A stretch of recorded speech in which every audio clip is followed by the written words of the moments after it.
Selamat pagi, Assalamualaikum warahmatullahi wabarakatuh. Bertemu lagi dengan saya Ibu Ajeng Eka Sagita, Guru Pemasaran Produktif kelas 12. Oke, pada kesempatan ini Ibu akan mereview kembali pembelajaran tentang kemarin. Minggu kemarin kita belajar pada pertemuan pertama tentang kegiatan perawatan produk di supermarket. Apa saja yang dilakukan di sana dan apa saja tugas-tugas yang dikerjakan di sana seperti merchandiser, receiving, kemudian pramuniaga. Pada kesempatan ini kita akan belajar dengan tema yang berbeda, yaitu cara perawatan produk. Tapi sebelumnya, Ibu mau sampaikan kepada kalian, di masa COVID seperti ini, kalian harus tetap menjaga kesehatan, semangat belajar, dan selalu menggunakan masker kemanapun kalian pergi.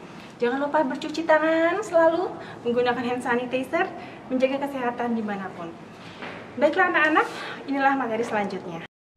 Pertemuan kedua. Cara perawatan produk secara umum di supermarket. Saya dengan Ibu Ajeng Eka Sagita, Guru Penataan Produk kelas 11 dan 12, SMK Pembangunan. Perawatan produk di supermarket adalah sebagai berikut. Kompetensi dasar. 3.12 menerapkan prosedur perawatan secara berkala produk drink, food, fresh, fashion pada supermarket. 4.12 melakukan perawatan produk secara berkala produk, drink, food, fresh, fashion pada supermarket. Adapun tujuan dari pembelajarannya adalah siswa dapat memahami cara perawatan dan penyimpanan produk di supermarket.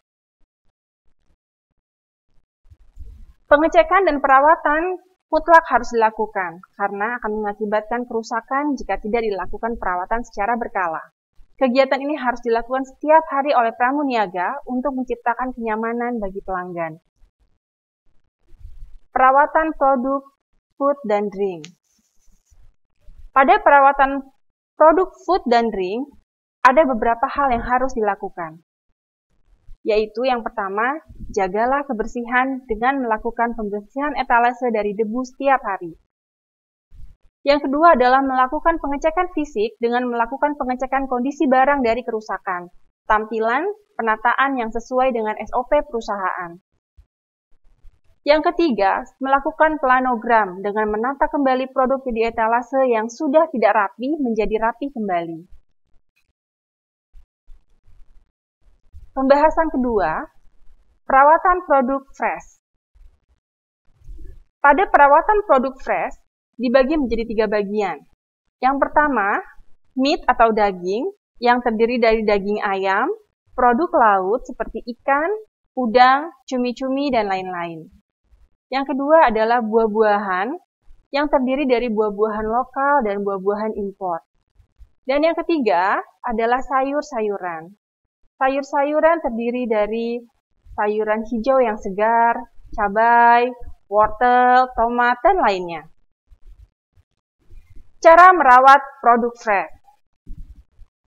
Untuk merawat produk fresh, yang harus dilakukan adalah kebersihan dengan mengecek suhu tempat penyimpanan produk, menjaga kebersihan etalase dari darah dan kotoran, daging dan ikan yang telah dipotong sebaiknya tidak dicuci untuk meningkatkan penyimpanan. Yang kedua adalah pengecekan fisik dengan mengecek kesegaran produk. Untuk produk sayuran harus memberikan percikan sedikit air agar sayuran selalu menjadi segar. Kemudian yang ketiga kita melakukan planogram dengan menata kembali produk sesuai dengan kategorinya. Untuk buah yang datang diletakkan paling bawah. Ini berlaku untuk konsep FIFO.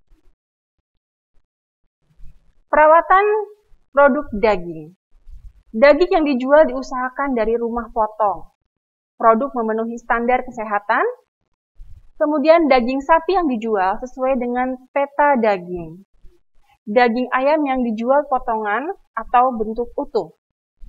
Kemudian menjual daging lokal dan impor. Produk dari supplier memenuhi kebutuhan standar supermarket. Perawatan produk buah-buahan. Yang pertama adalah memisahkan buah yang busuk Kemudian showcase, bin, cool room, dan ruang persiapan harus dalam keadaan bersih dan tidak berbau. Perlengkapan yang digunakan dibersihkan kembali dan disimpan menggunakan arus barang FIFO. Membuat harga spesial terhadap produk yang tidak layak pajang. Ini maksudnya adalah buah-buahan yang sudah penampilannya sudah agak kurang bagus. Biasanya supermarket memberikan harga diskon 50% kepada konsumen.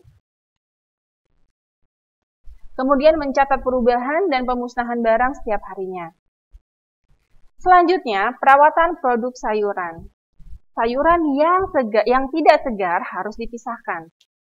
Kemudian memperhatikan kebersihan showcase agar terhindar dari debu, terhindar dari kotoran-kotoran. Kemudian hindari showcase dari bau yang tidak sedap. Jaga suhu showcase 2-4 derajat Celcius. Jaga kebersihan talenan, nampan, pisau, dan lainnya. Lakukan pembersihan seminggu sekali terhadap display. Mencatat pemusnahan barang dan perubahan bentuk setiap hari.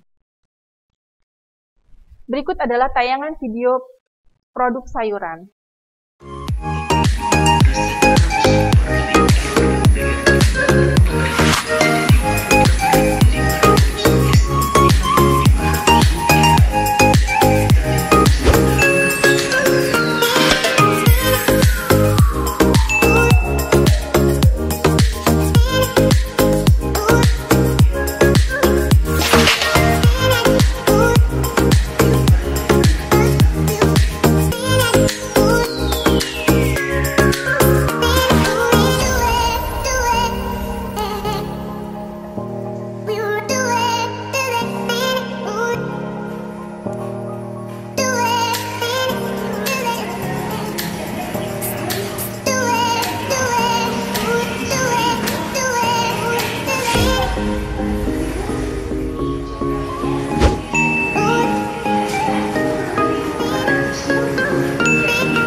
Perawatan produk dairy. Perawatan produk dairy yang harus dilakukan adalah produk matang harus selalu ditutup dengan plastik pembungkus. Setiap produk diberi petunjuk harga, periksa tanggal kadaluarsa, periksa kelaikan tampilan produk, warna, aroma, tidak berjamur. Tertera izin Depkes pada label produk.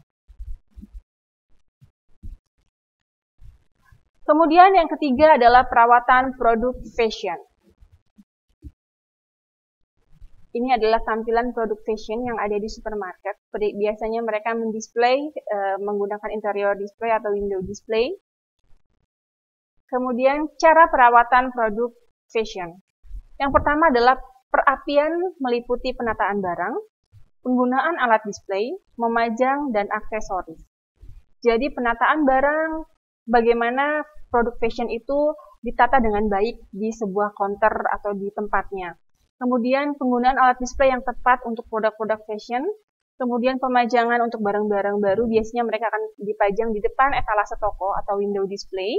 Kemudian barang-barang lama, biasanya mereka akan sale masuk ke dalam wagon exterior display dan melakukan aksesoris. Kemudian selanjutnya ada labeling, meliputi pelabelan barang datang ke gudang sampai masuk ke area penjualan.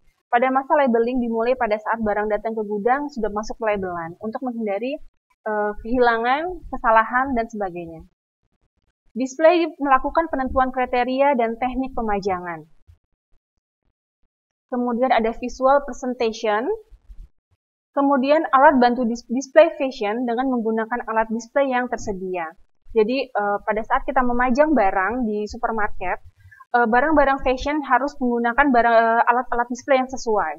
Misalnya pada saat kita memajang harus menggunakan hanger, harus menggunakan single hook untuk menggantung, kemudian harus menggunakan fixture dan lain-lain. Selanjutnya adalah perawatan persediaan barang. Jadi di dalam supermarket juga kita harus merawat persediaan barang yang ada di toko. Yang pertama adalah melakukan penyimpanan stok barang. Jadi harus memperhatikan suhu, kelembaban, kebersihan, dan keamanan barang. Kenapa itu harus dilakukan? Karena suhu yang baik akan membuat barang itu tahan lama di dalam gudang. Kelembaban yang baik juga sama, terbebas dari tikus, kecoa, dan sebagainya. Kemudian selanjutnya ada perawatan stok barang. Yang harus dilakukan adalah melakukan mutu secara berkala dengan 5R, ringkas, rapi, resik, rawat, dan rajin. Selanjutnya adalah menghitung stock of name. Untuk menghitung stock of name biasanya dilakukan setiap 3 bulan sekali atau sebulan sekali.